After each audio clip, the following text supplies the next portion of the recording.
Então, gente, boa noite. Tudo bem com vocês? Essa é a sexta aula do curso Close Reading, Teoria e Prática.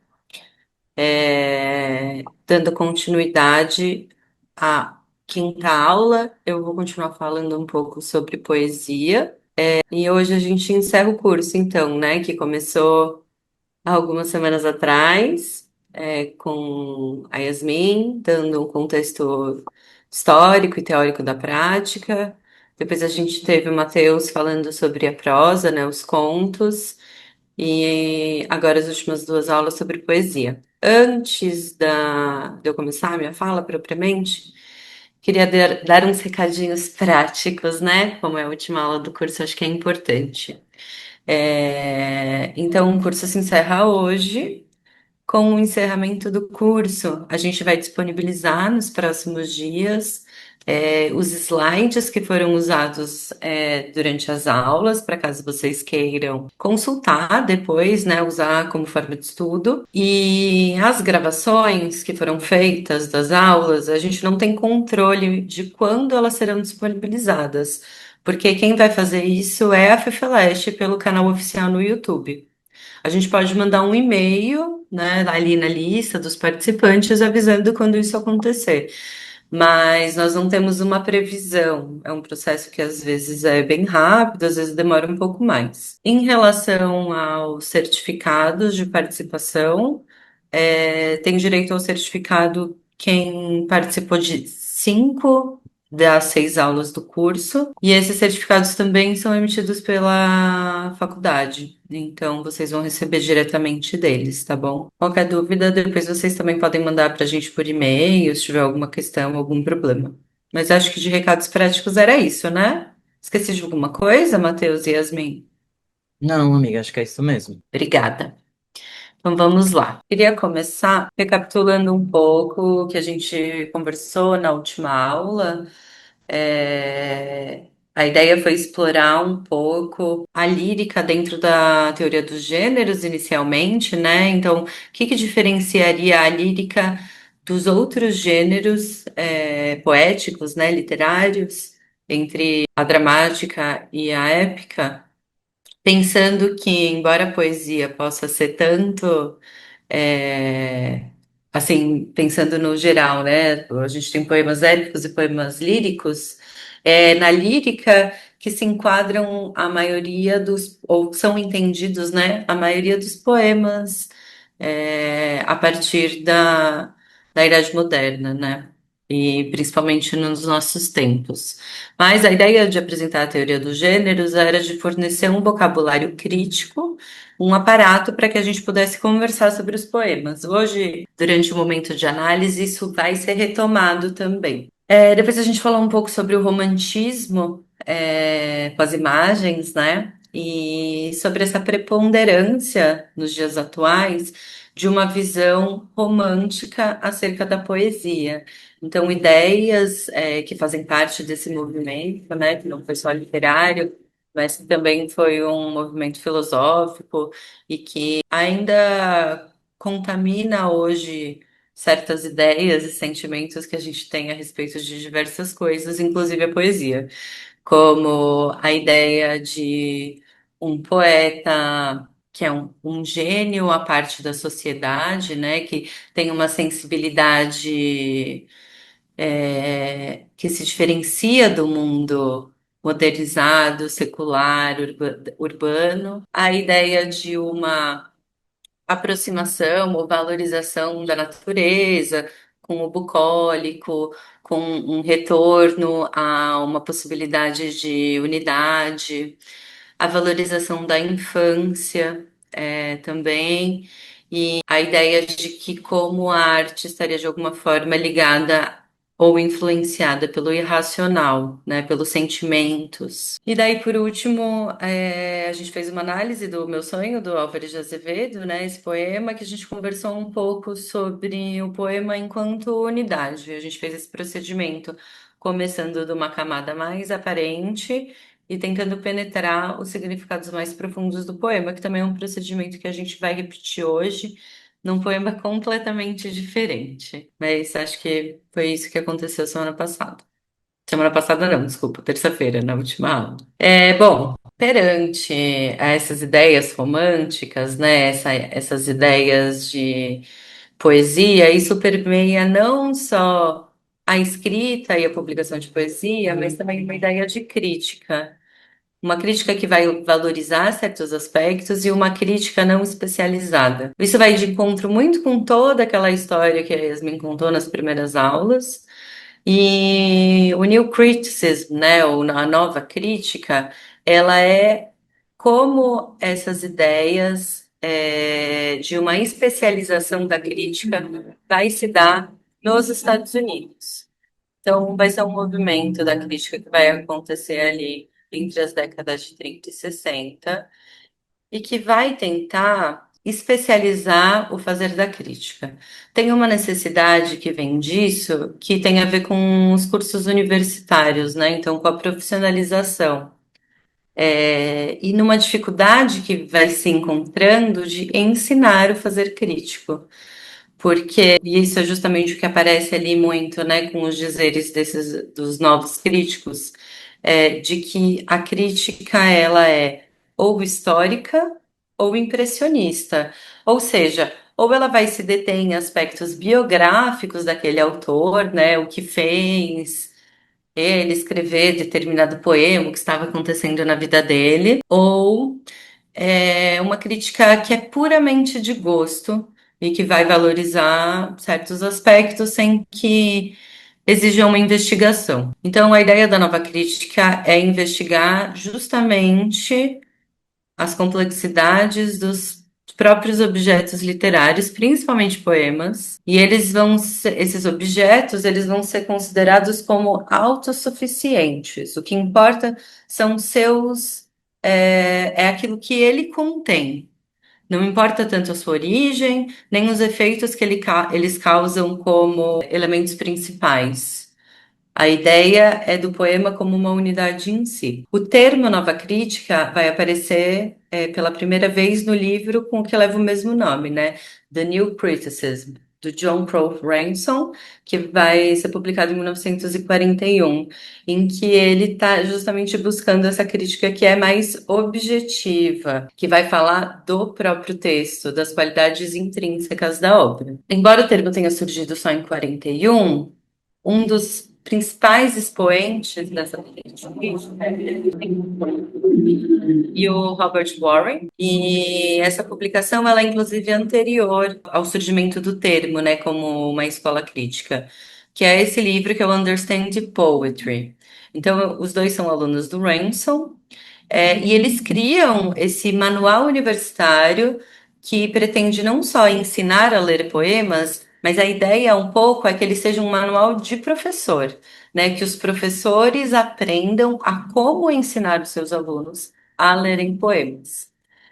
Isso fez com que esse tipo de leitura, que é uma leitura completamente baseada no close reading, né? Então, assim, é o close reading em funcionamento, se tornasse a principal forma de ensinar crítica nos Estados Unidos por muitos anos e tendo reflexos disso até os dias de hoje, né? Em muitas universidades ao redor do mundo, inclusive no Brasil. Mas, bom, o que que eles estão pensando nesse livro, né? O livro já começa dando esse direcionamento.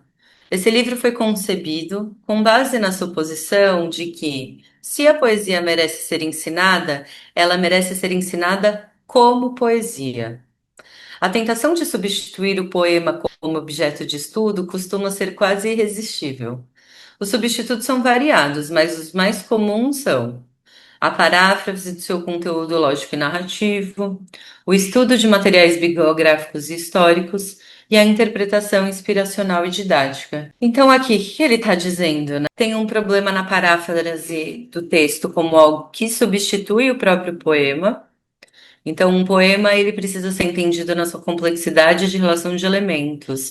E se você transforma o poema numa fábula, né, em algo que pode ser dito em prosa, não teria por que ele ser um poema. Você está perdendo algo fazendo isso. Aqui ele está atacando esse tipo de posição.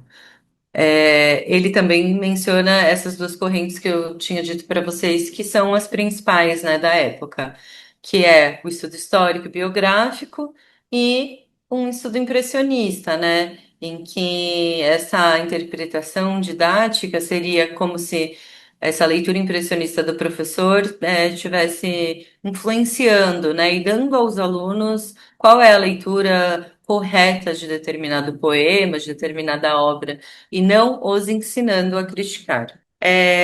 No lugar disso, ele oferece alguns caminhos. Então, ele diz que esses são os princípios que eles vão seguir no livro para que possa existir uma mudança, né, desse paradigma e um tipo de crítica mais objetiva. Então, a ênfase deve permanecer no poema enquanto poema. O tratamento deve ser concreto e indutivo, ou seja, eu estou dizendo como fazer, qual caminho deve ser feito e que tipo de pergunta, o que que eu posso inferir a partir dos poemas. E o poema deve sempre ser tratado como um sistema orgânico de relações. E a qualidade poética jamais deve ser compreendida como residindo em um ou mais fatores tomados isoladamente. Essa ideia de sistema orgânico, eu acho que é um dos mais importantes, assim, né? Um dos mais ressaltados pela nova crítica, né?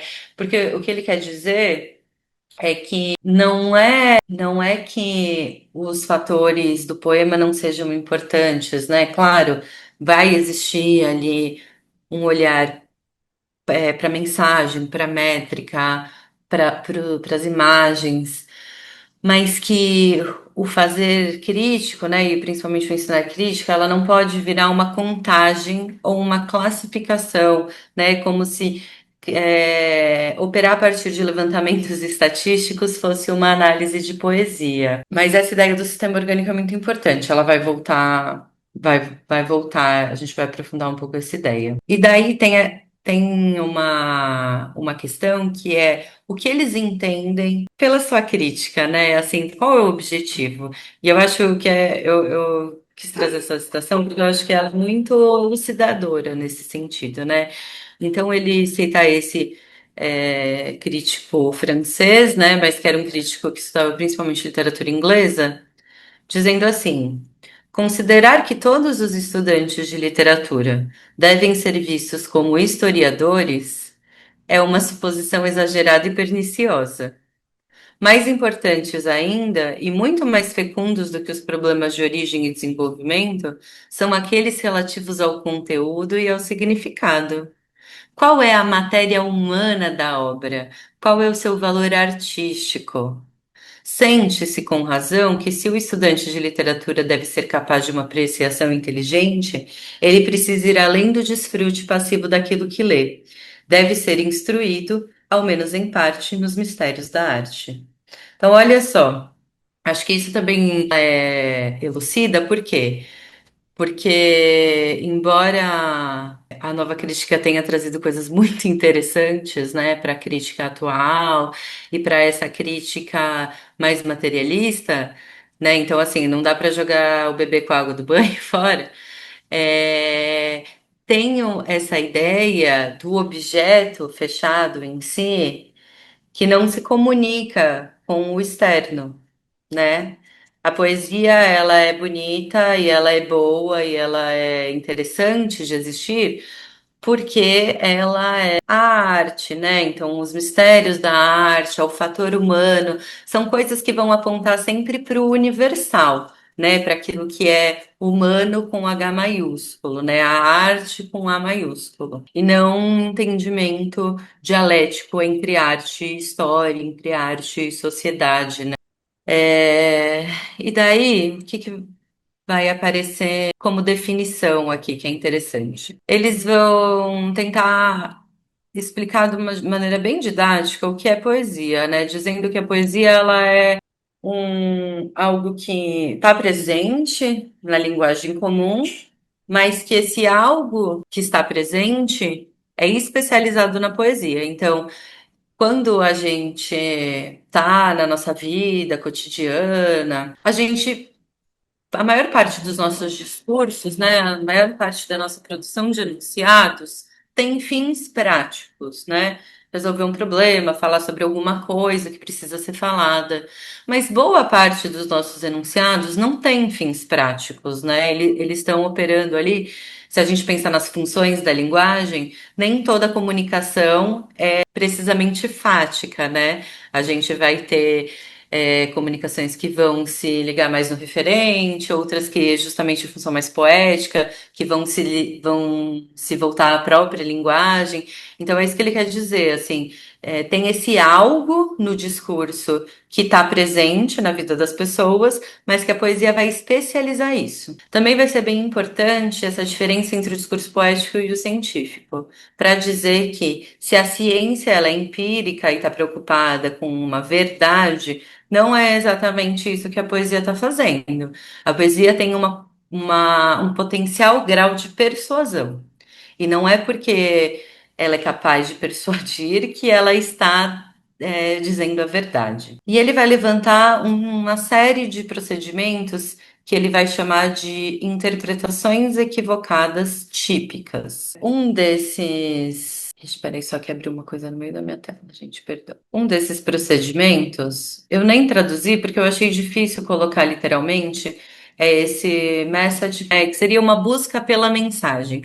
Ou seja, procurar na poesia uma mensagem que você possa praticar na sua vida. Então, como se aquela poesia pudesse te revelar algo que você vai usar como uma inspiração pessoal. Outra interpretação equivocada seria a da realização pura.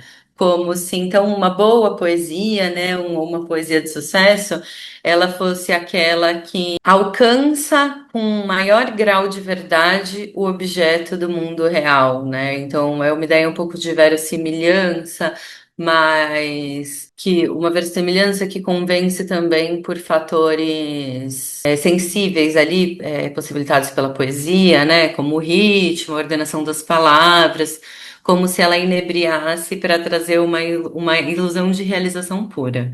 Isso também seria um problema, né? Porque a realização pura, as coisas em si são as coisas do mundo real, e não uma poesia sobre essas coisas, né? Um bom exemplo, ele cita um poema.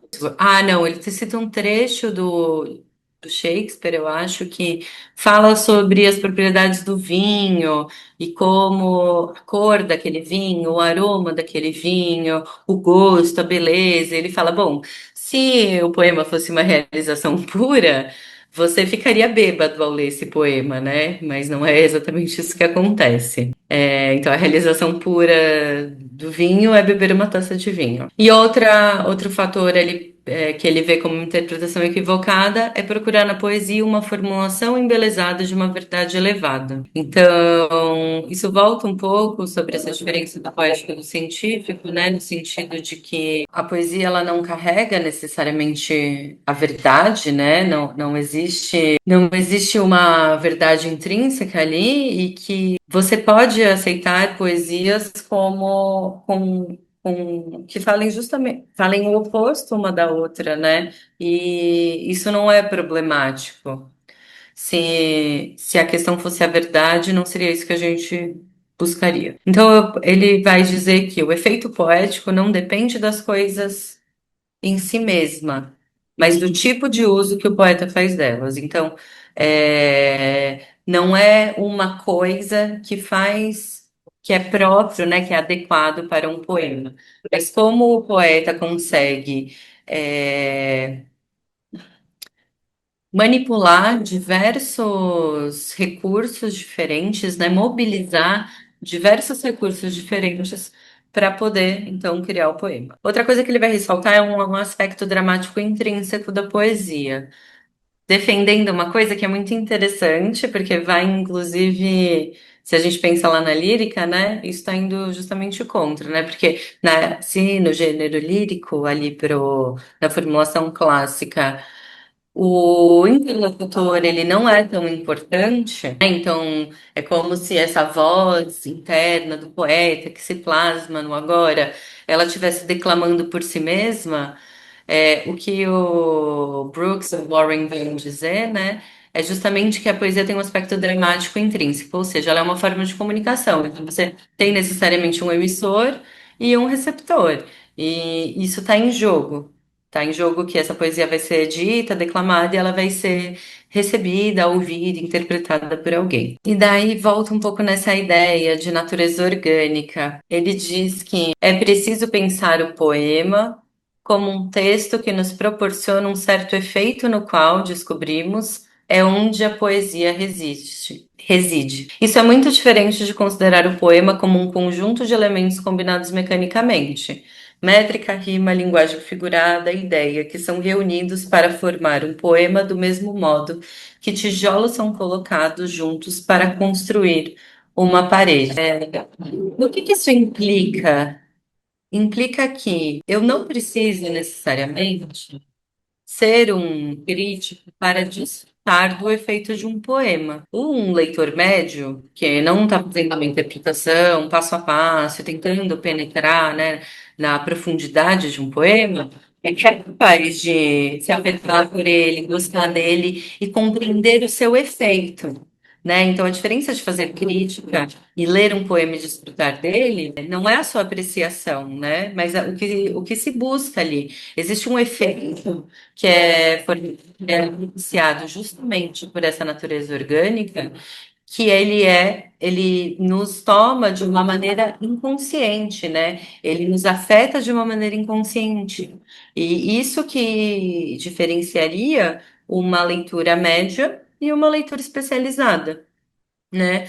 A diferença é que a leitura especializada, ao ser se você lê um poema e é tomado por efeito dela, a leitura especializada vai dar o passo além, né? E vai continuar e é essa investigação, né? Mas o que está criando esse efeito? Então, a investigação é ao olhar para o poema, a pergunta é essa, né? O que faz com que o poema tenha esse efeito? E aqui também volta um pouco naquilo que eu estava dizendo, né? Sobre essa ideia mais ideal da arte que aparece nessa proposta de crítica. A questão do valor da poesia, portanto, pode ser respondida dizendo que ela nasce de um impulso humano fundamental e satisfaz um interesse humano. Para responder essa questão de maneira definitiva, e não apenas imediata, seria necessário responder também à questão do valor desses impulsos e interesses comuns. Mas essa é uma questão que está fora do escopo da presente discussão. Ao iniciarmos um estudo da poesia, basta perceber que a poesia não é algo isolado ou excêntrico, mas que nasce dos interesses mais fundamentais que os seres humanos possuem. Então, tem uma defesa da poesia como algo que é humano, né? Então, é, que é necessário porque é humano. A defesa tem um pouco esse tom que aponta para um universal. Daí, o meu interesse de falar da nova crítica tem muito a ver com essa ideia de forma orgânica e que é uma ideia que é apropriada e retomada pelo Cândido, mas que dá uma nova roupagem, né? Então, eu também não vou. Eu vou falar um pouco brevemente disso, mas que eu acho que é interessante porque ele pega ali, recolhe algumas ferramentas que existem na nova crítica, a partir de angústias e indagações que ele tinha acerca do objeto artístico e com os problemas, desculpa, que ele estava enfrentando ali entre seus pares, né? Entre a crítica do tempo que ele estava fazendo. E a nova crítica acaba dando algumas ferramentas que ele complexifica e ele amplia, e é principalmente essa a ideia de forma orgânica que ele vai reformular para pensar num conceito de estrutura. Esse livro, o Textos de Intervenção, é da onde eu tirei algumas das próximas citações e principalmente de um artigo, né? Um artigo que se chama Começando. O livro é um compilado, né? Uma coletânea de textos do Cândido que estavam inéditos nesse formato até então. Então é um livro bem abrangente, né? Porque compila 5 décadas de textos, mas inclui as suas publicações como crítico de jornal, periódicos. E o texto em questão que eu queria falar um pouco é o texto Começando, que é um texto que ele publica no Diário de São Paulo em 1945, em que ele vai discutir o problema do fazer crítico. E daí é importante um pouco de contexto, porque o Cândido já estava há um tempo fazendo crítica, ele começou muito cedo, né? Desde os 19 anos, acho, ele já estava escrevendo crítica. E ele sempre foi um crítico que se disse militante e durante muito tempo da vida, né, disse como socialista, mas aqui em 45 ele está vendo um problema na crítica, que é uma crítica que vai dar muito valor a certas obras pelo seu conteúdo social. E ele vê uma importância disso, né? Acho que o que está em jogo aqui é que é uma separação que ele vai pautar muito na formação da literatura brasileira, que é essa diferença entre função histórica política e função literária. Então, obras que têm uma função histórica política importante não necessariamente têm uma função literária no sentido estético e que contribuem para o surgimento de outras obras relevantes, né? Na formação, ele vai fazer muito isso, porque ele vai recolhendo escritores menores e até que ele critica muito o valor estético desses autores, mas como elementos importantes que propiciaram a formação de um sistema literário. Então, eles tiveram uma função histórico-política, embora tenham pouca função estética, pouca função literária. Então, nesse texto, ele está pensando um pouco sobre o fazer crítico num tempo e num espaço definido, né? O que é fazer crítica no Brasil em 1945. E daí ele diz assim, nesse artigo, né, começando. Quando eu comecei a criticar, o ambiente literário me pareceu alheio demais ao drama do nosso tempo.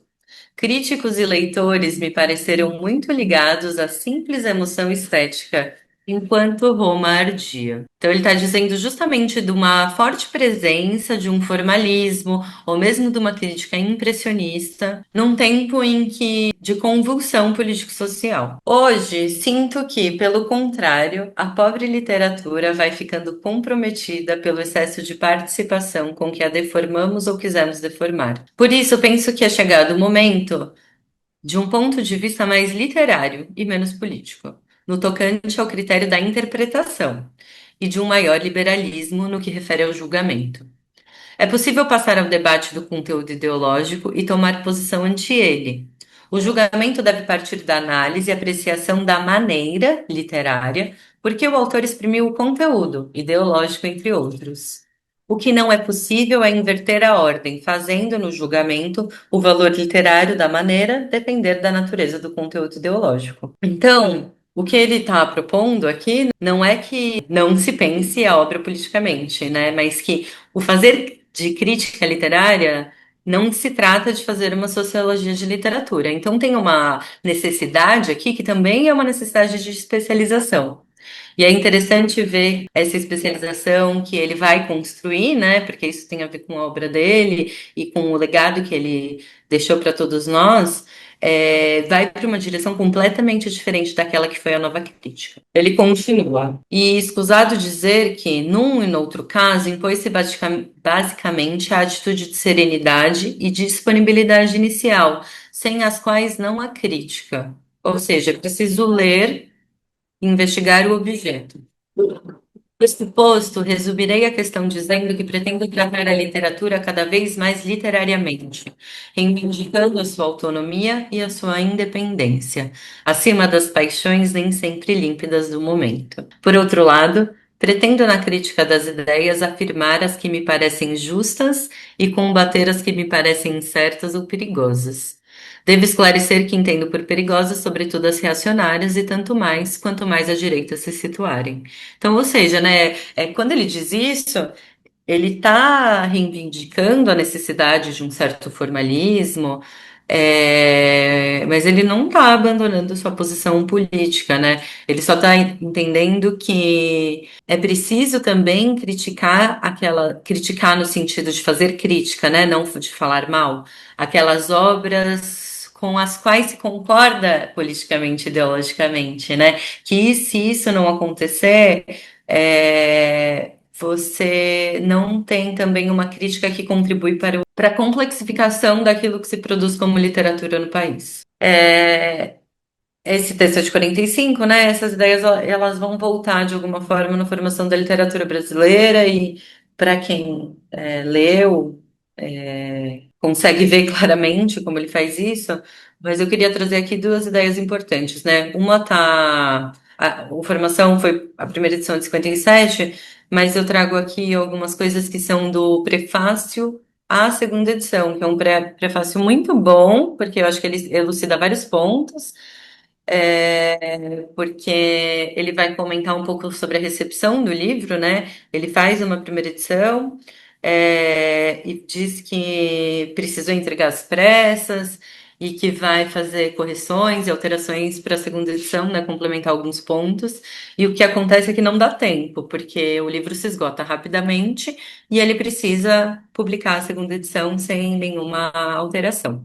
Então ele faz essa introdução, nesse prefácio, na verdade, desculpa, explicando isso e falando sobre um ponto que é muito interessante, né, de que como o livro foi recebido de forma fervorosa pela crítica, né, e pelos seus pares, porque tiveram muito a dizer, principalmente sobre a introdução, que é quando ele faz a exposição do método que ele vai usar, e não necessariamente sobre o resto da obra, que é quando ele coloca esse método em funcionamento. Então, ele diz assim nesse prefácio: este ângulo de visão, né? Então, esse ângulo de visão que ele pretende adotar na manufatura dessa obra requer um método que seja histórico e estético ao mesmo tempo, mostrando, por exemplo, como certos elementos da formação nacional, dado histórico-social, levam um escritor a escolher e tratar de maneira determinada alguns temas literários, que é o dado estético. Nela, procurei mostrar a inviabilidade da crítica determinista em geral, e mesmo da sociológica em particular,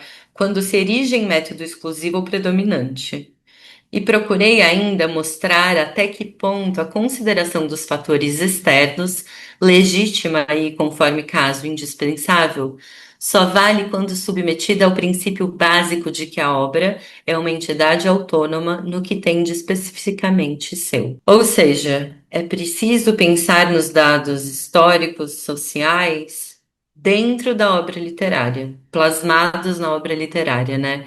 E não como se fosse uma coisa à parte, né? Então, um contexto, aquilo que eu posso contar de historinha para que se compreenda um aspecto da obra. E nem considerar, acho que o perigo também que tenta se evitar aqui é no entendimento da literatura como um documento e um adorno, né? Algo que é dispensável, algo que serve para comprovar um ponto e não como algo que contém em si uma posição. Uma obra é uma realidade autônoma, cujo valor está na fórmula que obteve para plasmar elementos não literários, impressões, paixões, ideias, fatos, acontecimentos, que são a matéria-prima do ato criador. Não penso que a crítica, se limite a indicar a ordenação das partes, o ritmo da composição, as constantes do estilo, as imagens, fontes, influências. Consiste nisso, e em analisar a visão que a obra exprime do homem, a posição em face dos temas, através dos quais se manifestam o espírito ou a sociedade. Um poema revela sentimentos, ideias, experiências. Um romance revela isso mesmo, com mais amplitude e menos concentração. Valem porque inventam uma vida nova, segundo a organização formal, tanto quanto possível nova, que a imaginação exprime o seu objeto. Então, acho que aqui nesse trecho tem duas coisas muito importantes que eu gostaria de ressaltar, né? A primeira é essa ideia de a obra é uma realidade autônoma, que já está apontando ali para a ideia de forma orgânica presente na nova crítica, enquanto uma unidade, né, que tem um funcionamento próprio com tudo aquilo que ela contém e vai causar um certo tipo de efeito causado propiciado pela organização, do conjunto, né, e da comunicação desses elementos. E aqui tem algo que eu acho muito rico, assim, né? Elas valem porque inventam uma vida nova. Então, não se trata de reflexo. A obra de arte, ela não é um reflexo da realidade social. Ela se relaciona com a realidade social numa chave de transfiguração, né? Em uma chave de invenção, numa chave de dar a essa realidade algo novo que ela não possui, porque senão a obra não precisaria existir. É, encaminhando esse tema, né, quando é o momento em que ele vai aparecer de forma mais explícita, no livro Literatura e Sociedade, de 1965, que é um livro de artigos, né? Então, são vários artigos que vão tratar desse tema. Inclusive, é um dos primeiros textos que eu li do Cândido, tá nesse livro, que é um que ele comenta o Senhora, do Alencar. Foi um texto bem importante para minha formação. E eu queria comentar algumas coisas que estão aqui no prefácio da terceira edição. Porque nesse livro é um livro em que ele vai usar muito essa noção de estrutura. E a noção de estrutura, nesse momento em que ele estava escrevendo, nos anos 60, ela foi muito confundida. Deixa eu ver se ela já está nessa situação aqui. Ah, aqui, ó. Vou mencionar isso e daí eu falo. Porque foi um momento em que falar sobre estrutura era necessariamente falar sobre estruturalismo. E o que ele está fazendo, na verdade, ele não está usando estrutura nesse aspecto, né? Numa leitura estruturalista do termo, que é uma ideia de estrutura mais geral que poderia abarcar tudo, né? Então, uma estrutura que você pode aplicar a diversos objetos e ela continuaria funcionando. A ideia de estrutura do Cândido, ela vai vir justamente das ideias de forma orgânica. De fato, antes procurava se mostrar que o valor e o significado de uma obra dependiam de ela exprimir ou não um certo aspecto de realidade.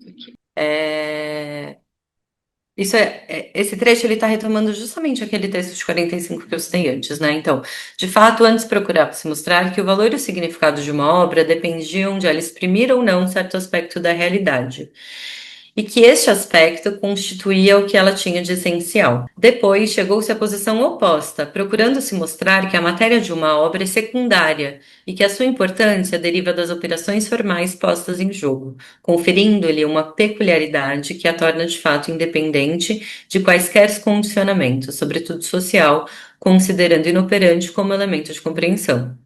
Então ele está identificando esses dois movimentos críticos, né? Então, ou ela é puramente social e ela só vale por aquilo que ela tem de social e o que ela vai dizer de aspecto sócio-histórico, ou uma crítica puramente formalista que vai isolar a obra da sua realidade. Hoje sabemos que a integridade da obra não permite adotar nenhuma dessas visões associadas, e que só podemos entender fundindo texto e contexto numa interpretação dialeticamente íntegra, em que tanto o velho ponto de vista que explicava pelos fatores externos, quanto o outro, norteado pela convicção de que a estrutura é virtualmente independente, se combinam como momentos necessários do processo interpretativo. Sabemos ainda que o externo, no caso social, importa, não como causa nem como significado, mas como elemento que desempenha um certo papel na constituição da estrutura, tornando-se, portanto, interno. Ou seja, o social não existe como algo fora da obra. O que interessa do social é aquilo que foi internalizado pela obra nessa transfiguração, né? Então, a obra contém dentro dessa integridade, né? Dentro dessa forma íntegra, o que há de social. O social foi internalizado. É aquela ideia que o Matheus trouxe nas aulas dele do croquete, né? Da vaca e do croquete, e dessa relação. Só citando isso, né? Esse trecho é do Crítico em Sociologia. Esse texto é muito legal. Eu super indico, vou colocar junto com as coisas no Drive. Ele é muito legal para entender o método do Cândido e para entender também historicamente essa relação entre literatura e sociedade. Assim, é um texto curto e ao mesmo tempo que traz um panorama bem interessante, principalmente sobre a crítica brasileira. E daí no prefácio ele vai retomar isso que eu estava falando sobre a questão da estrutura, né? Da ideia da estrutura.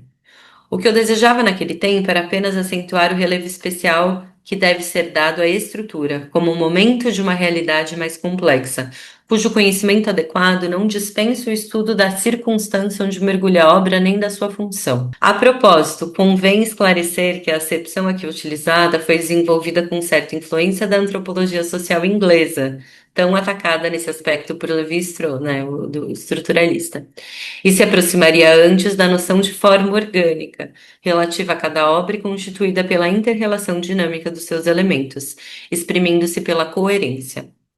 Aproximar-se-ia, portanto, de algo que constitui verdadeiro espantalho para muitos estruturalistas apegados à ideia de uma estrutura genérica, nunca específica, abstraída da realidade como um paradigma que se constrói. Isto é dito para esclarecer o uso de um termo, não para menoscabar uma tendência decisiva no progresso dos estudos da teoria literária, pois me convenço cada vez mais de que só através do estudo formal é possível apreender convenientemente os aspectos sociais. Então, aqui é interessante porque ele vai trazer justamente, ele vai fazer o vínculo explícito, né, do que é que ele retira da nova crítica, né, de que é essa ideia de forma orgânica, né, que vem muito associada à ideia do closed reading, como uma maneira de poder, então, penetrar e entender essa forma orgânica. Até aqui tudo bem, gente? Nossa, falei sem parar, né? Juro que agora vai ficar um pouco menos expositivo. Só porque eu não tô conseguindo ver o chat, eu tô tudo bem? Tudo bem. Tá dando pra entender sim, Catarina. Mas tá tranquilo? Alguma pergunta? Não, tá tudo bem. Agora eu tô vendo vários joinhas. Pronto. É que eu fico lá nos slides, então eu não tava vendo nenhuma interação de vocês. Então eu vou continuar. Agora a gente vai entrar numa parte mais dialogada. E a gente vai falar sobre um poema. Gente, só uma pergunta. Vocês ficam ouvindo os cachorros latirem? Não, tá tudo bem aí. Eu fico sempre em dúvida se tem que dar umas paradinhas de falar quando isso acontece ou se tá tudo bem. Não dá pra ouvir, não. Ai, Tá que bom, tranquilo. ufa. Obrigada, Raquel. Então, olha só, eu mandei para vocês a coletânea super tarde, né? Assim, em relação ao tempo do curso. Peço mil desculpas para vocês em relação a isso. Eu fiquei numas indas e vindas com essa coletânea, porque eu queria dar uma coerência para ela, e no final eu aceitei que esse tipo de curso também é difícil de dar essa coerência. A minha ideia foi mais pensar em poemas que, tivessem uma proposta completamente dos ideais românticos, né? Então, que a gente pudesse desvincular a ideia de poesia com aquelas ideias preconcebidas e que são muito incrustadas na gente. E também apresentar uma multiplicidade de textos, né? Então, de épocas diversas, poetas também de diferentes lugares, com diferentes propostas. A minha ideia hoje é trabalhar esse poema com um pouco mais de calma, né? Com um pouco mais devagar, e se der tempo, fazer mais um ou dois. Então, esse primeiro poema se chama O Ferrageiro de Carmona, é do João Cabral de Melo Neto e ele foi retirado de um livro de 87 que é O Crime na Caia Relator. Vocês chegaram a ler? Alguém teve tempo? Ou não? Foi muito em cima mesmo, não deu nem tempo de abrir? Ou alguém já conhecia, né, o poema? Opa, desculpa, gente, vou voltar. Ah, eu não tô conseguindo. Eu não sei se o Matheus e a Yasmin. Eu não tô O pessoal conseguindo disse ler os. que Ai, obrigada, teve, amiga. as respostas foram meio mistas, assim, tiveram pessoas que disseram que conseguiram ler e outras que disseram que não conseguiram ler, mas a maioria conseguiu ler. Ai, que bom, ótimo, maravilhoso. Enfim, então vamos ao poema. Alguém gostaria de ler? Ou posso eu mesma ler? Vai que tem alguém que gosta muito de ler poesia. Não fale agora o cálice para sempre. Deixa eu abrir aqui só no outro computador, que acho que para mim fica mais fácil de fazer a leitura. Vou ler então, gente. O Ferrageiro de Carmona. Um ferrageiro de Carmona que me informava de um balcão. Aquilo é de ferro fundido. Foi a forma que fez, não a mão. Só trabalho em ferro forjado, que é quando se trabalha ferro, então corpo a corpo com ele. Domo, dobro até onde quero. O ferro fundido é sem luta, é só derramá-lo na forma. Não há nele a queda de braço e o cara a cara de uma forja. Existe uma grande diferença do ferro forjado ao fundido. É uma distância tão enorme que não pode medir-se a gritos. Conhece a Giralda em Sevilha? De certo subiu lá em cima. Reparou nas flores de ferro dos 4 jarros das esquinas? Pois aquilo é ferro forjado, flores criadas numa outra língua. Nada tem das flores de forma moldadas pela das campinas. Dou-lhe aqui humilde receita, ao senhor que dizem ser poeta. O ferro não deve fundir-se, nem deve a voz ter diarreia. Forjar, domar o ferro à força, não até uma flor já sabida. Mas ao que pode até ser flor, se flor parece a quem o diga. Nesse primeiro momento, assim, né, que eu acho que também é uma coisa importante, acho que é uma coisa que a gente também não pode se furtar quando a gente lida com literatura, a gente lida com poesia, é um momento de ter comentários mais impressionistas mesmo, né? Então, que acho que quem quiser contar um pouco o que achou, se gostou, se não gostou, se achou interessante.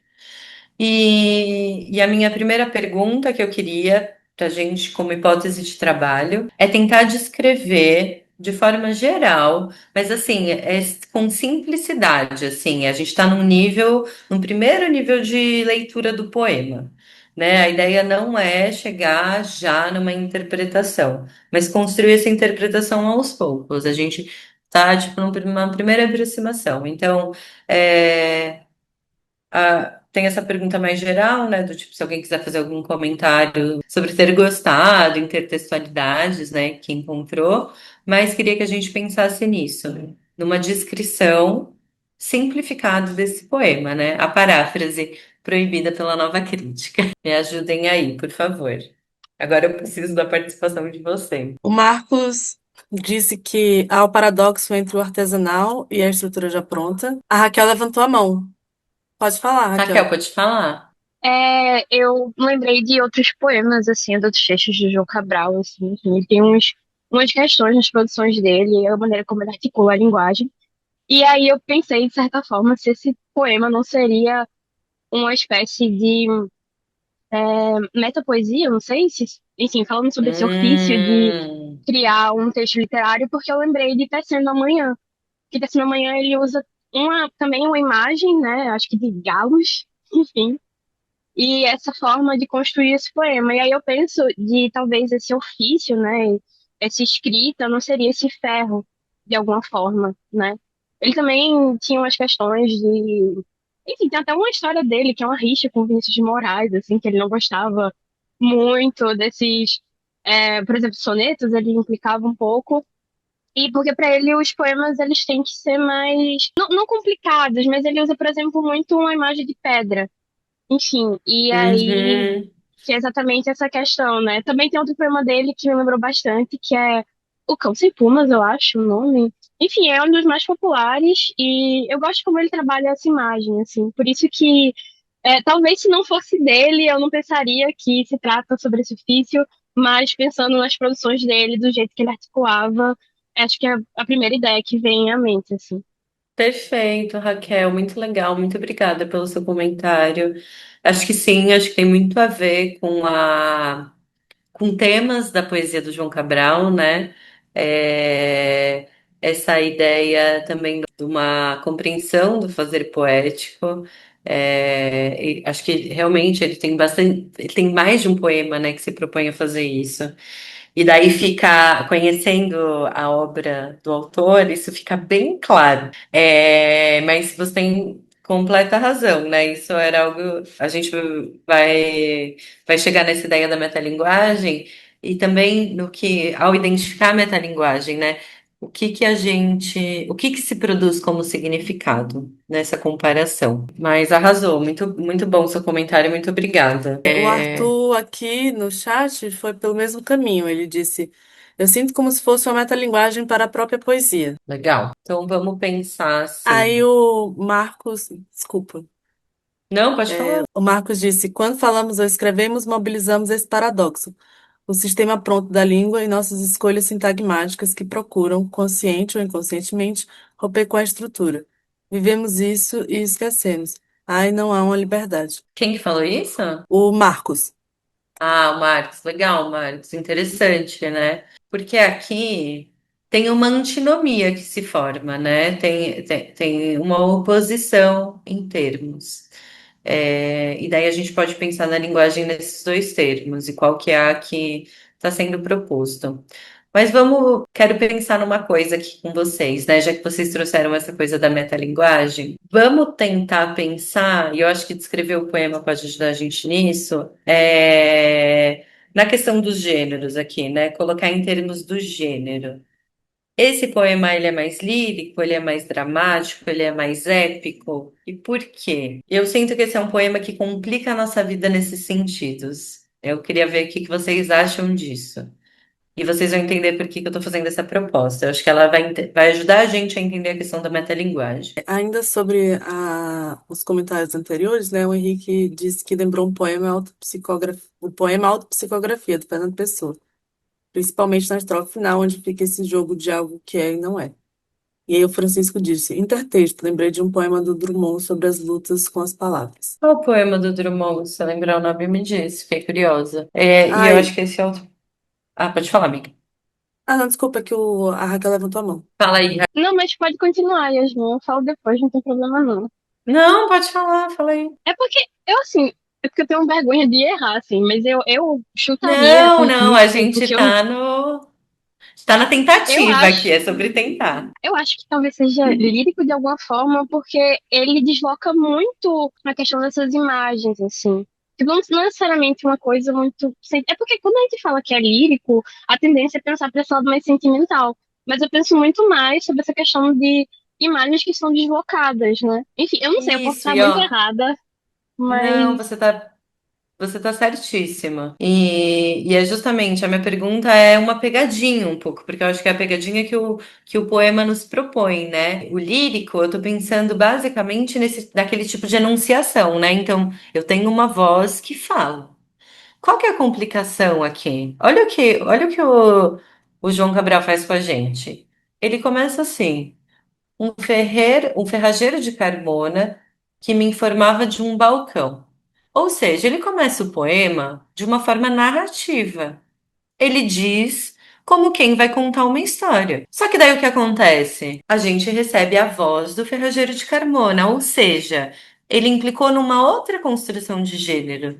Ele implicou no dramático, ele trouxe um diálogo. Mas por que eu acho por que é uma armadilha, né? Por que eu quero propor aqui com vocês que isso é uma armadilha e que você está completamente certa? Porque o que acontece é que o poema é na voz do ferrageiro. A gente ouve o ferrageiro falar. É como se o que o eu lírico fizesse é dar a voz ao ferrageiro. E daí eu queria insinuar uma coisa até um pouco além, e quero ver se vocês concordam comigo. Na verdade, isso se torna um monólogo, né? Isso se torna, então, a enunciação desse eu. O que está acontecendo aqui, é que ao fingir que dá a voz ao outro, o eu lírico se disfarça. Então, na verdade, o lírico do poema é o próprio ferrageiro, como se o ferrageiro fosse um alter ego do poeta. O poeta, não o poeta João Cabral, né? O poeta como uma instância implícita que organiza esse poema. Ou seja, isso acentua muito essa questão que vocês trouxeram da metalinguagem, porque é o próprio poeta que está enunciando isso, né? Essa própria voz lírica que está organizando esse material. E daí a gente cai. Eu trouxe isso um pouquinho organizado aqui para a gente ver. A gente cai nessa questão, né? O monólogo como a voz do outro. Tem essa sugestão da narrativa e tem essa sugestão do diálogo, mas isso é um disfarce. E o que acaba acontecendo no poema é que a gente fica com essa dualidade. A gente tem o poeta ferrageiro e o ferrageiro poeta, mas eles, na verdade, são duas faces da mesma moeda. A busca dessa metalinguagem tem a ver com essa interatribuição de ofícios, entre os ofícios, né? Então, o que está sendo insinuado, então, talvez, é que a poesia tem algo, o poeta tem algo de ferrageiro e o ferrageiro tem alguma coisa de poeta também. Antes de eu continuar com algumas perguntas, eu queria voltar um pouco nesse caminho, né, que eu pensei com vocês da descrição simples. É uma coisa que eu acho que às vezes a gente evita, mas eu acho importante. Então, já que ninguém fez, eu vou fazer aqui um pouquinho, mas por quê? Vocês vão entender, assim, isso ajuda a gente um pouco a olhar para o poema como um todo. É um bom primeiro passo, né?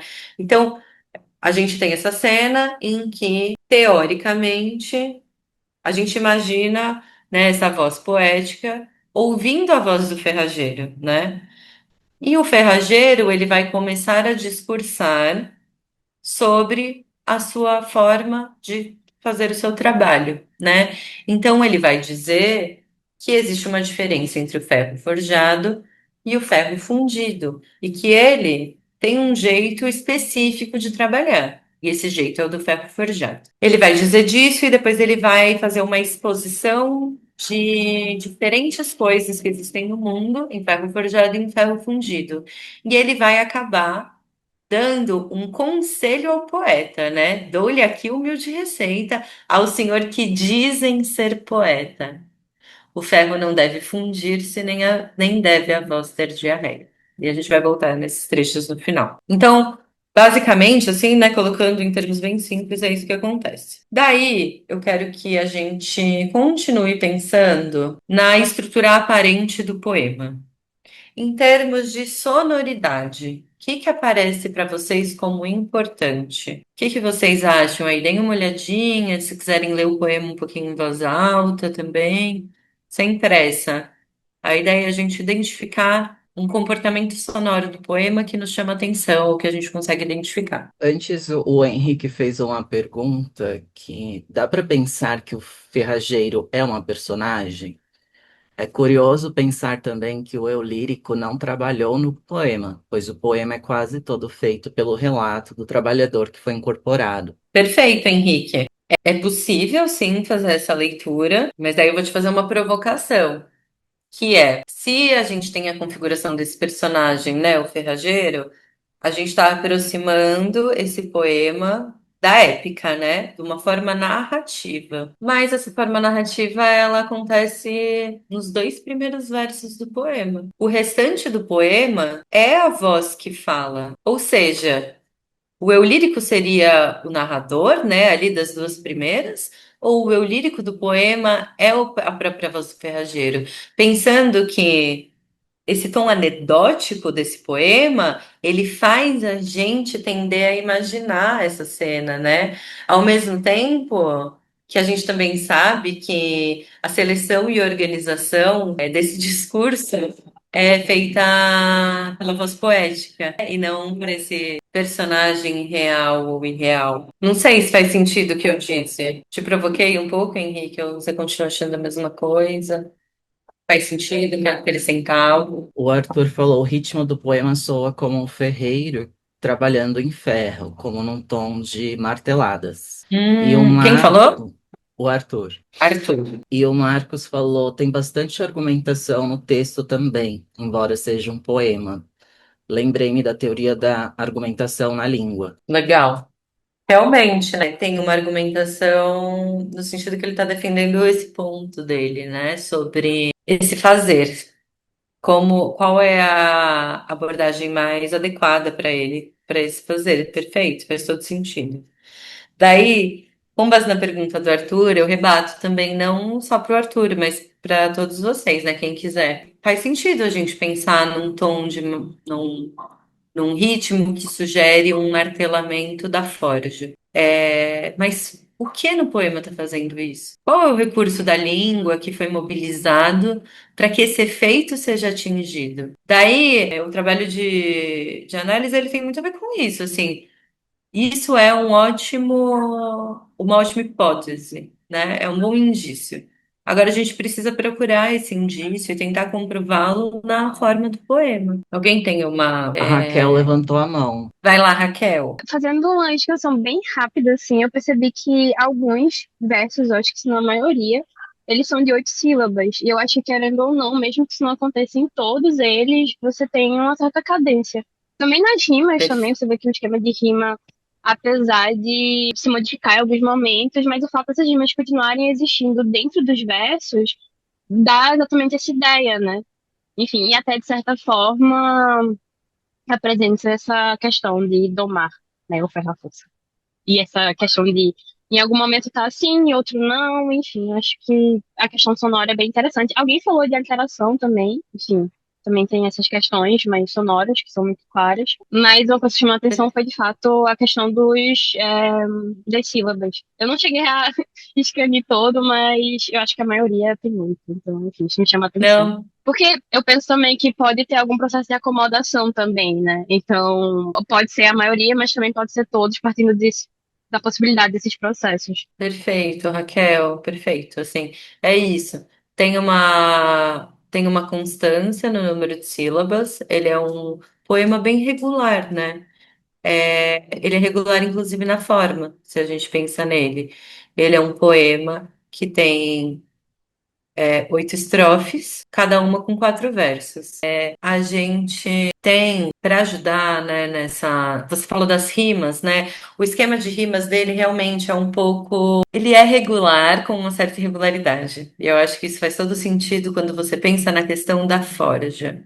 Ou seja, eu tenho aqui, ó, por exemplo, no primeiro, um ferrageiro de Carmona que me informava de um balcão. Aquilo é de ferro fundido, foi a forma que fez, não a mão. Então eu tenho A, B, C, B. No segundo, eu já tenho assim, ó, forjado, ferro, ele, quero. Então eu tenho esse O que se repete, mas que é com. Ele se repete em sílabas diferentes, né? Então eu não tenho propriamente uma organização de rimas iguais, mas eu tenho uma assonância muito forte no poema, né? A assonância aqui é bem importante. E, para além das assonâncias, as aliterações são importantíssimas. As aliterações, que aliterações chamaram atenção aí para vocês, né? Lembrando disso, assonância, essa repetição de vogais, né? E a aliteração sempre nas consoantes. Em relação às consoantes, o que que aparece aí para vocês como O Marcos falou da consoantes letra fortes? F. Perfeito. O F. O F, ela é importantíssima aqui nesse poema. Então, ela vai criar uma literação muito presente no poema inteiro. E para além da sonoridade, que é super importante, o que as aliterações vão fazer são apontar para uma parte do campo semântico muito grande. Então, elas vão apontar para quais são as palavras fortes desse poema, né? Então, eu tenho a questão do ferro forjado, do ferro fundido. A aliteração, ela está acontecendo justamente nessas duas imagens que vão se opor durante o poema. Para além do F, eu tenho algumas outras aliterações que aparecem, né? Tipo o T, o D com menos força, mas os R's também são bem importantes. E também vão aparecer justamente aqui, né? Ferrageiro, informava, ferro, ferro forjado, ferro fundido. No fundido não, né? Mas no ferro. E ali na quinta estrofe, né? Conhece a Giralda em Sevilha, que de certo subiu lá em cima e reparou nas flores de ferro dos 4 jarros das esquinas. Então, para além de ser importantíssima a literação para a gente identificar, né, o ferro fundido e o ferro forjado, essa literação também está apontando para uma outra palavra importante do poema. Mas eu vou só terminar essa organização das aliterações. Então, olha só. Ai, não, peraí. Eu queria, antes de falar dessa coisa, né, dessa outra palavra, que a gente pensasse nas características que vão sendo mobilizadas nessa dicotomia, né? Nessa dicotomia que existe entre o ferro forjado e o ferro fundido, né? Já que o poema está colocando isso de uma maneira tão explícita, é legal a gente tentar identificar quais são as ações, as características que vão se colocando a partir disso. Então, aqui, ó, por exemplo, o ferro fundido, ele vai ser caracterizado pelo fato de ser sem luta, é só derramá-lo. O ferro forjado, ele é caracterizado pelo corpo a corpo, por domar, pela queda de braço, dobrar, cara a cara, domar a força e vai se relacionar à imagem das flores criadas numa outra língua, né? Então eu tenho essa antinomia entre o forjar e o fundir. O forjar, ele vai se relacionar ao criador, ao domínio sobre a matéria e a um embate. Enquanto o fundir é o primado da forma, né? Quem faz o trabalho é a forma, ou seja, não tem um sujeito determinador, né? Determinante daquilo. O fundir acontece sem esforço algum.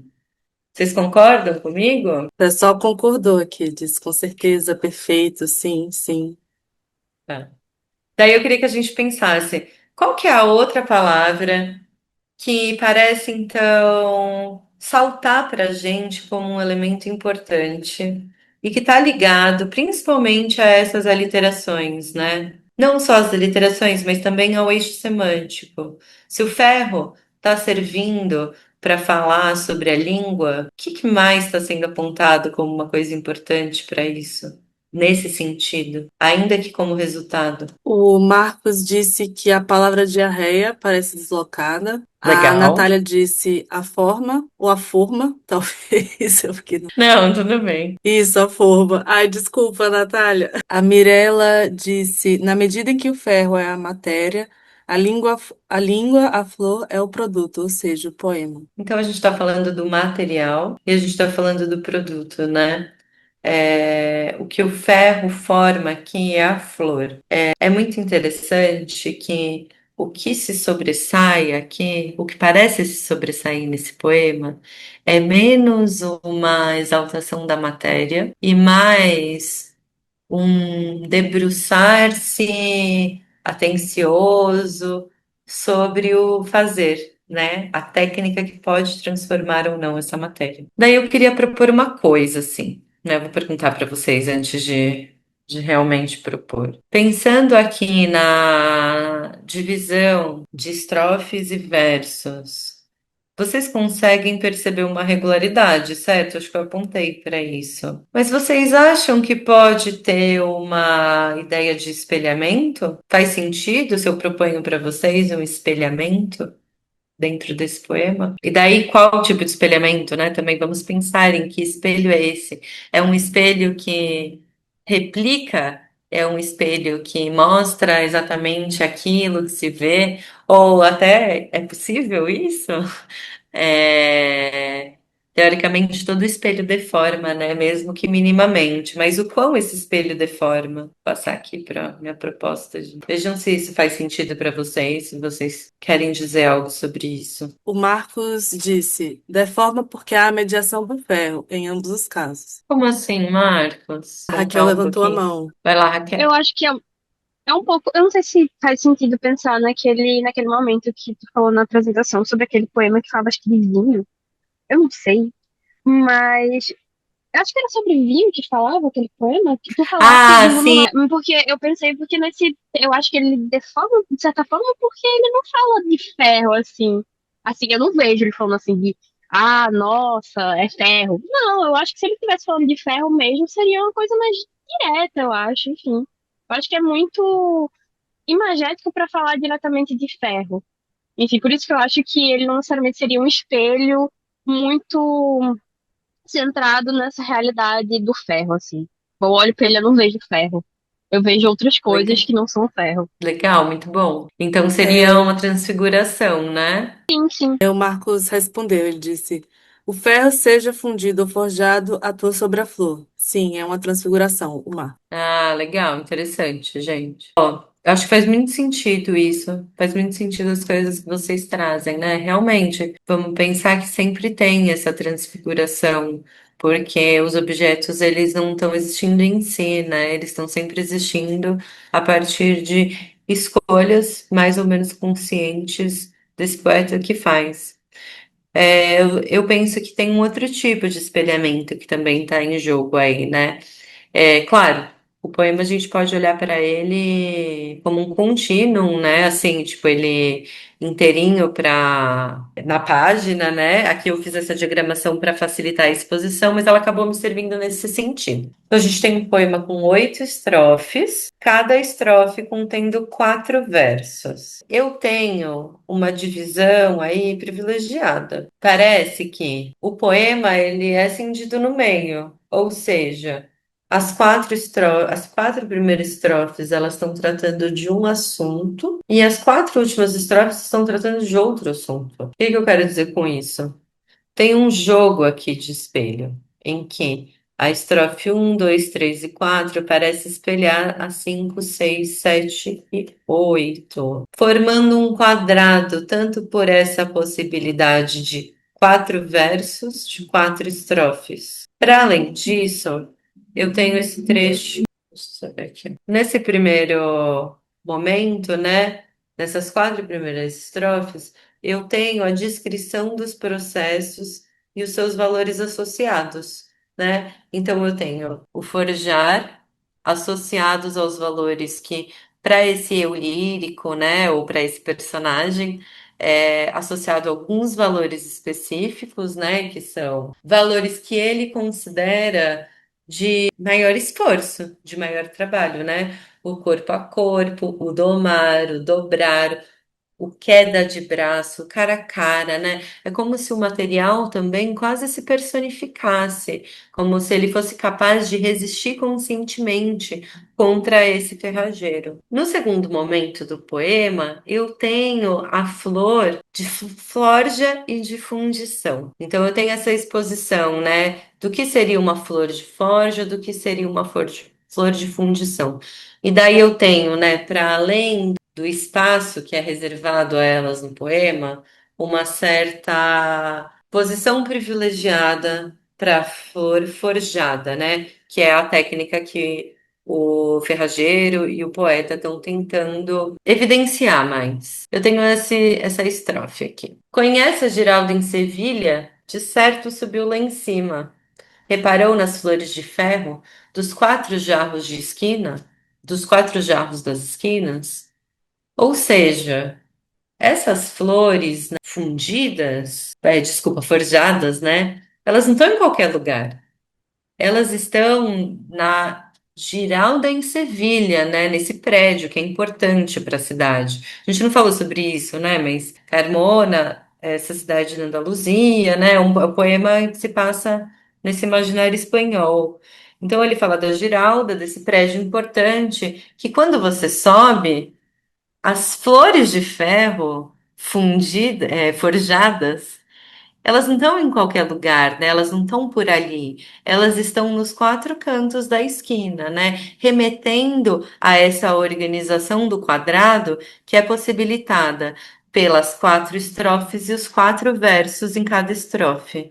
Então, é, isso aponta para a gente uma possibilidade de entendimento da organização formal do poema, né? Porque eu tenho a sonoridade, a organização na página, a ideia operando para um símbolo, que é um símbolo organizador. Em contraposição, né, se eu olho lá na a flor de ferro fundido, ela é aqui, ó, pois aquilo é ferro forjado, flores criadas numa outra língua, nada tem das flores de forma, moldadas pelo das campinas, ou seja, elas estão por ali, né? Elas não, elas ocupam uma parte menor do poema, elas estão só em 2 versos em relação às flores de ferro forjado, que estão em 6 versos. Elas não estão em nenhum lugar específico que chama atenção ou que tem alguma importância. E ela ainda diz assim, né? São flores de forma moldadas pela das Campinas, ou seja, existe uma proposta de verossimilhança, né, de se assemelhar ao real, que é buscada por essas flores de forma, que não parece convencer, porque ele diz que o ferro forjado são essas flores criadas numa outra língua, né? Nesse processo em que é preciso lutar com o ferro. Vou voltar aqui mais um pouquinho, só para retomar uma outra ideia. né, retomar não, desculpa, né, pensar numa outra ideia para a gente fechar um pouco esse poema. O Marcos Fala, falou que é Marcos. um lamento da verossimilhança. É verdade? É uma verossimilhança aqui que ela não está sendo positivada. E isso é, inclusive, é, o desfecho do poema, né? Forjar, domar o ferro à força, não até uma flor já sabida, mas ao que pode até ser flor, se flor parece a quem o diga. Ele parece que tá, então, tem uma dialética da verossimilhança aqui, né? Por quê? Tem a verossimilhança que tenta forçosamente se parecer ao real, mas não persuade, né? Então existe o real que não persuade e que ele não é preferível em relação ao irreal que persuade. É isso que está sendo colocado aqui de alguma forma. Isso eu ia falar bem disso aqui, ó, no último slide, né? De dando destaque para esses dois últimos versos. E daí eu também tenho essa pergunta, né? A gente tem essa palavra no poema que ela parece destoar completamente do poema inteiro. Diarreia?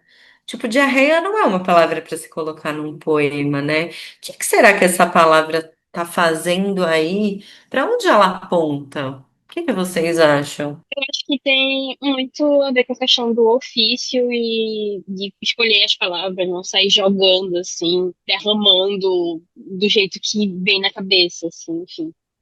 Porque ele fala desse labor. Desse o quê? Do trabalho, do labor. Ah, sim, do labor, né, de trabalho. Ótimo, Raquel, muito bom. Mais alguém quer contribuir com algo nesse O, sentido? o Henrique disse, Catarina, essa provocação foi muito boa, mas vou ter que pensar nela com calma.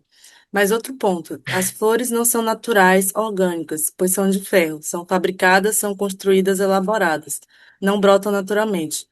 Assim como seria o discurso do ferreiro, que possivelmente não foi transcrito como teria sido dito, mas reforjado em versos. O eu lírico entraria aí, no trabalho de domar o ferro do ferreiro. Perfeito, É, matou, arrasou. Não, no sentido de que, entende, você conseguiu pegar a articulação, né? Um poema está articulando não só como tema, mas ele complexifica os significados.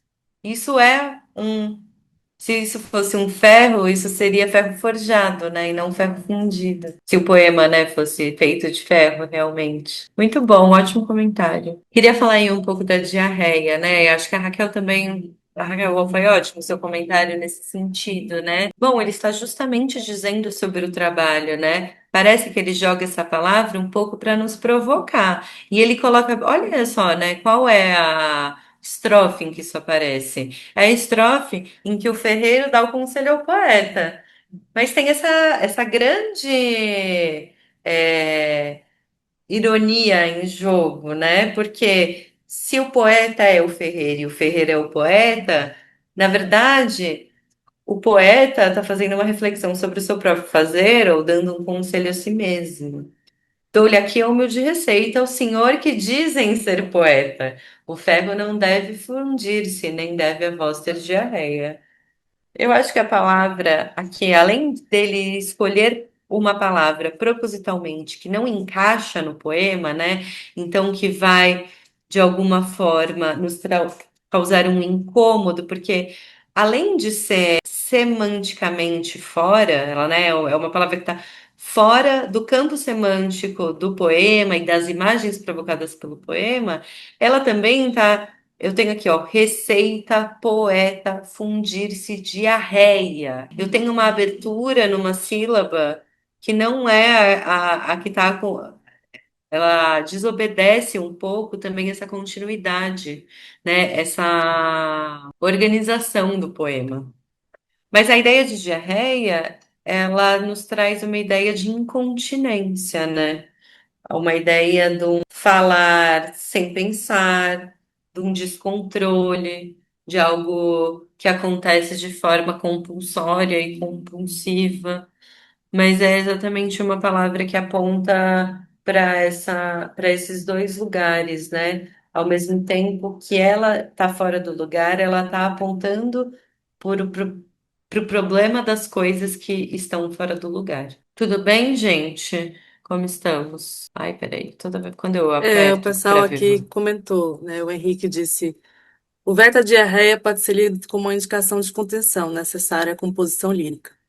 E o Marcos: diarreia não tem contenção, não pode ser contida, manipulada, forjada. Exato, né? Tem a ver com isso, né? Da incontinência, de algo sobre o que não se tem controle. Gente, a gente tem 20 minutos. Daí, eu tenho uma sugestão, que é a gente começar um novo poema, talvez não dê tempo de falar sobre ele até o final, mas a gente pode ler e conversar um pouco. O que que vocês acham? Dá pra gente usar bem o tempo? Vamos? Então eu vou começar, mas é isso. Acho que quando faltar uns 5 minutinhos. Oh, peraí, que esse Zoom é muito mais complexo do que eu imaginava. Pronto, agora foi. Vocês estão vendo a minha tela ou não? Estão ainda o poema? Agora eu tô num próximo poema, no título. Sim, dá para ver Sim. Tá sim. tudo bem, né? Ah, então show. Então vamos lá. Então, um dos poemas que eu escolhi, que tá lá na nossa coletânea.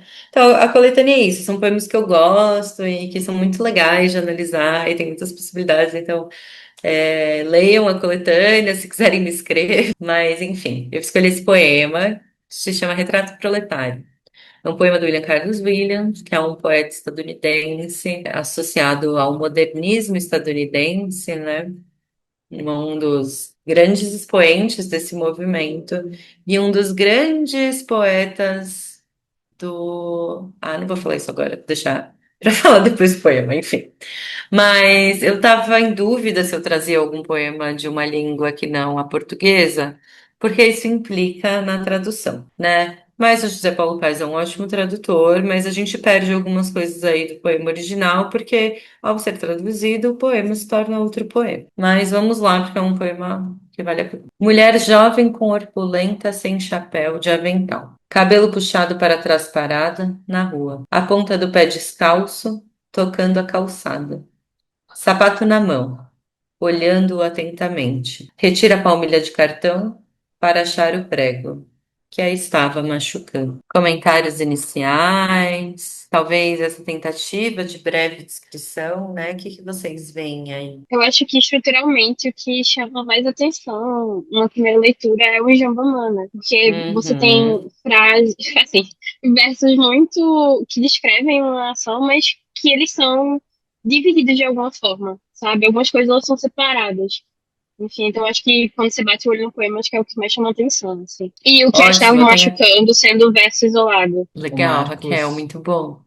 o Marcos falou o prego, o Arthur falou parece realmente um retrato falado. O Marcos falou a causa da ação é a retirada do prego. E a Paula disse desconforto. Por que desconforto, Paula? Gosto da ideia de desconforto, mas é legal investigar, talvez, o desconforto.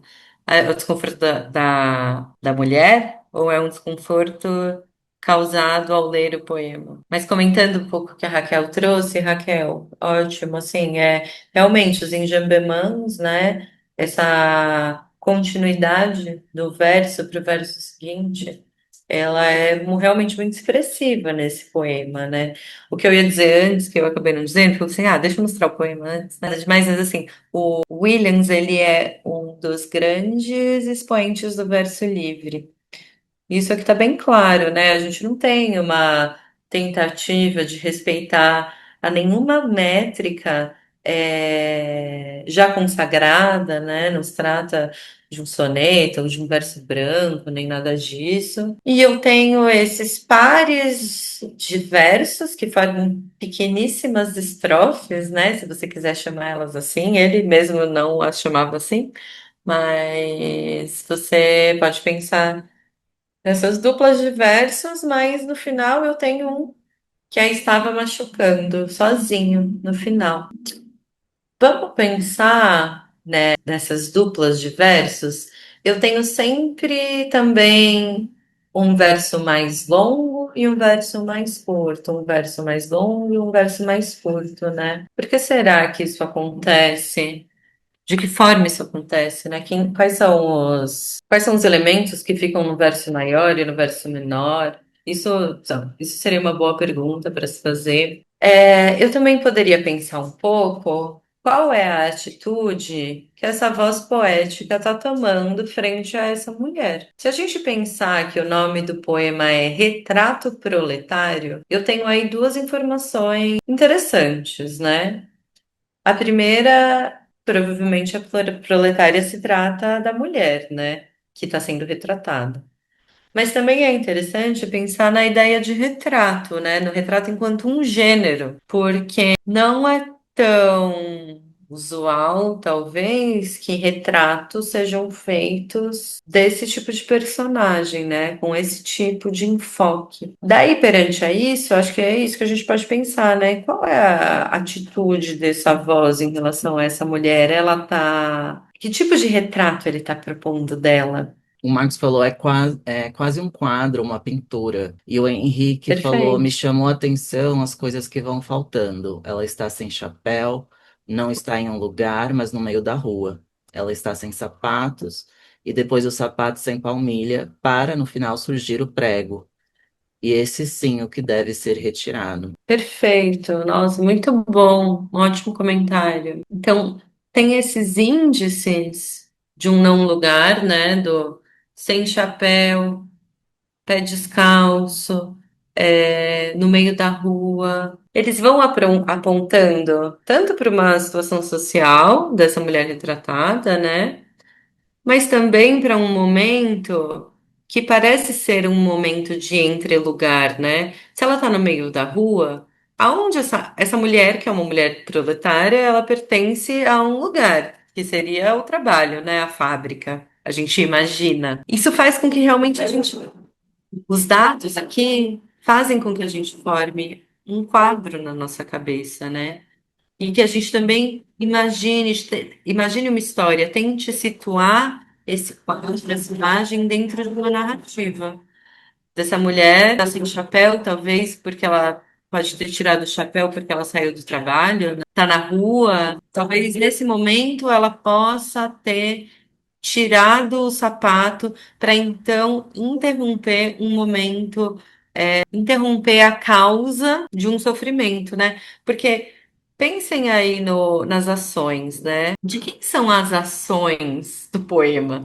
É interessante pensar nisso. Tem uma ação final, né? Retira a palmilha de cartão para achar o prego que aí estava no chupando. Mas no restante do poema, é interessante pensar nessa mulher como agente, né? Como alguém que está praticando ações. Talvez pensar que no último verso tem uma reversão, né, desse agenciamento, né? Se o que estava machucando ela era o prego, mas esse gerúndio, né, que a estava machucando, o que que ele sugere para gente? Ele é, ele é sugestivo, né? Porque ele não está apontando para algo que começa e se inicia, ele está apontando para uma continuidade. O pessoal aqui no chat comentou. A Bia disse que lembrou dos poemas modernistas brasileiros de Drummond. No meio do caminho tinha uma pedra no meio do caminho. E o Arthur disse que a progressão dos versos parece até cinematográfica, cada verso uma cena e um enquadramento diferente. Perfeito. Tem uma cena em movimento aqui, né? Eu perguntei um pouco dessa atitude, né? Ela pode se assemelhar a uma narração, mas na verdade ela parece mais uma cena dramática, né? Algo que se desenrola diante dos nossos olhos. Ela se desenrola nesse presente e a gente fica esperando que o futuro aconteça, né?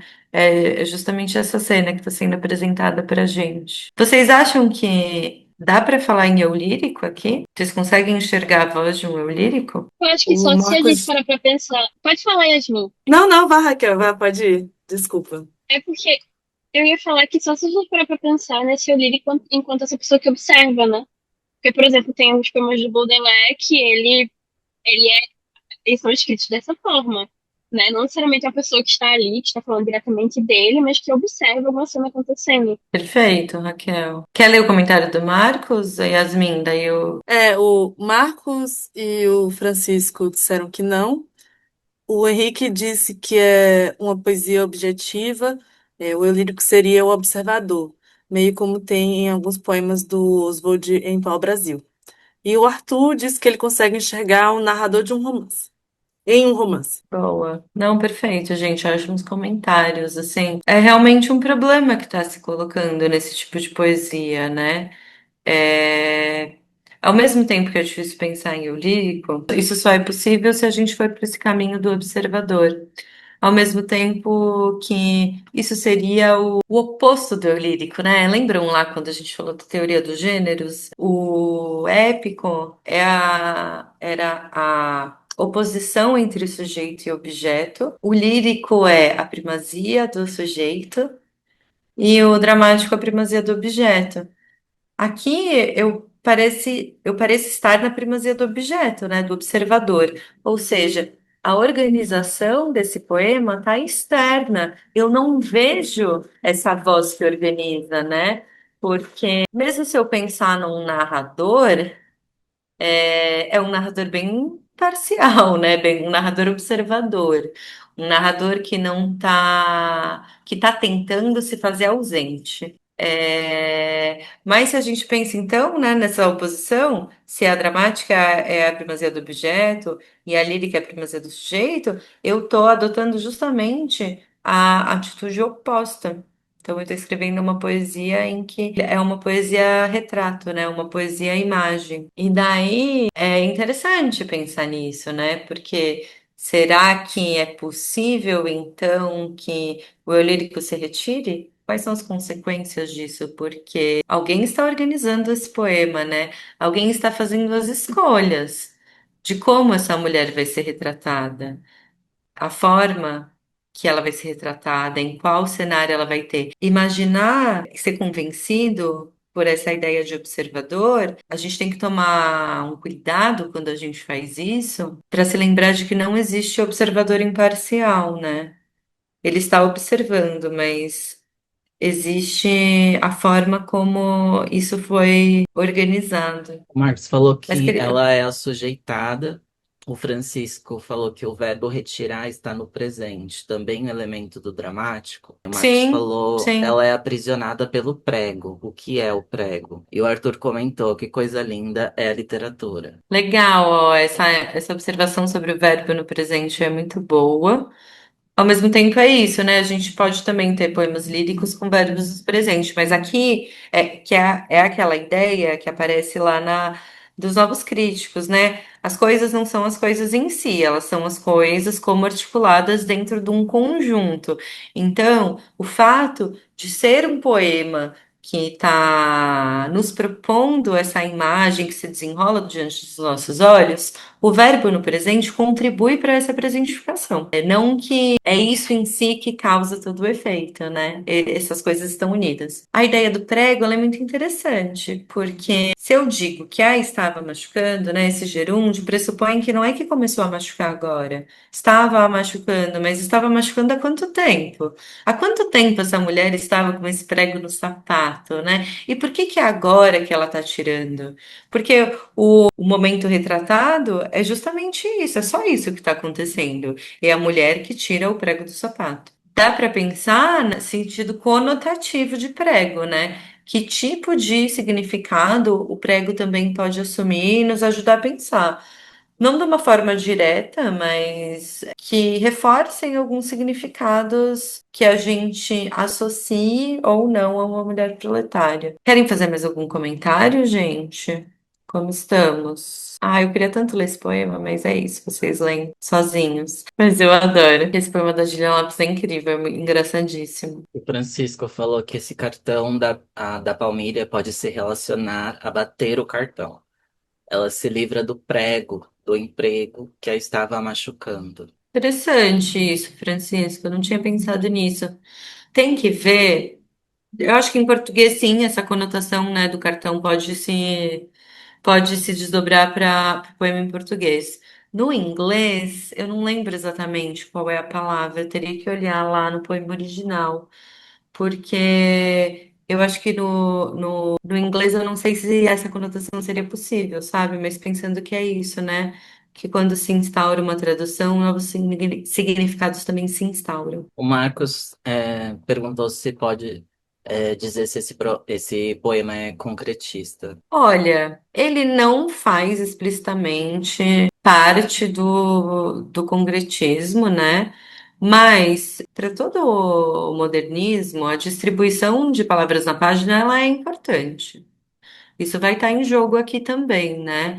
É um poema que está preocupado, ele está se preocupando com a mancha gráfica na página.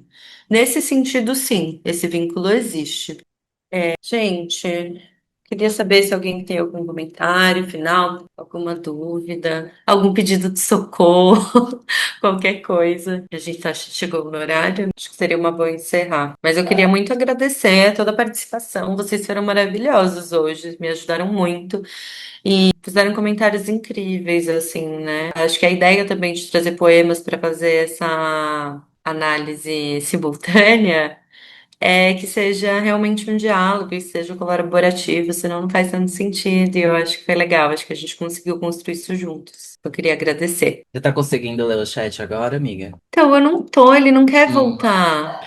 É que o pessoal tá elogiando e agradecendo. Então, a gente que agradece vocês, foi muito legal. E quem sabe tem mais Foi depois. muito Um legal, curso né? ao verão ano que vem, ou algum outro projeto. Fiquem atentos. Não esquecem de assinar a lista. Vou mandar mais uma vez, caso alguém não tenha visto. E se alguém também tiver interesse depois em receber o guia didático, depois, futuramente, quando eu terminar, pode mandar e-mail. Mas acho que é isso, né, gente? Obrigada mesmo, né? E até uma próxima. Boa noite a todo mundo. Foi muito bom estar com vocês essas semanas. Vocês podem mandar pro e-mail do curso mesmo ou pro meu e-mail USP. Tchau, gente. Boa noite. Tchau, gente. Muito obrigada. Obrigada a você, Raquel. Até a Você foi próxima. ótima. Me Tchau. ajudou muito Gostei. hoje, arrasou. Valeu. Muito obrigada, eu gostei muito. Tinha muita coisa que eu não lembrava do chefe da faculdade, assim. Enfim, foi muito legal. Muito obrigada pela oportunidade, gente. Beijo. Ai, muito obrigada a você. Tchau, tchau.